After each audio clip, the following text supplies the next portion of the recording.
मुशीर एहतिसाब दाखिला शहजाद अकबर ने किसी ग्रोह या किसी एक शख्स को निशाना बनाने का तासुर मुस्तरद कर दिया है।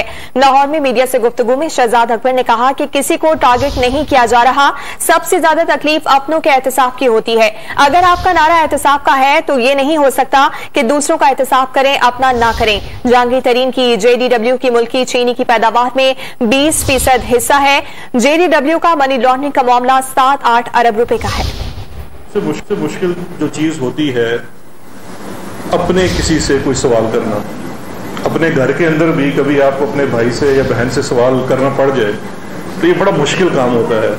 लेकिन देखिए, सवाल करना बहुत ज़रूरी है, पूछगछ करना बड़ा ज़रूरी है, क्योंकि अगर आपका नारा एहतिसाब का है, आपका नारा रूल ऑफ लॉ का है, आपका नारा ड्यू प्रोसेस का है, तो फिर ये नहीं हो सकता ये नहीं हो सकता कि आप दूसरों का एहतिसाब करें और अपनों का ना करें।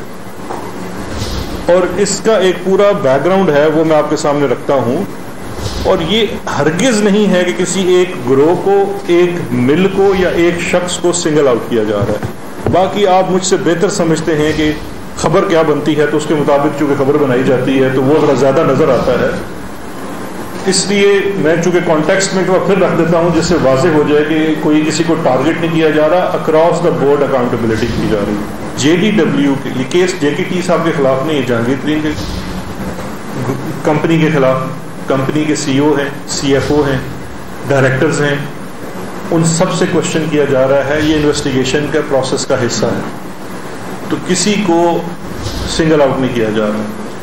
उसी इंक्वायरी को जब फर्दर बढ़ाया गया तो उसमें ये सट्टेबाजी वाला सारा काम निकला, जिसके तहत 10 FIRs रजिस्टर हो चुकी हैं। और उन 10 FIRs में 13 ग्रुप्स या मिल्स भी अंडर इन्वेस्टिगेशन है।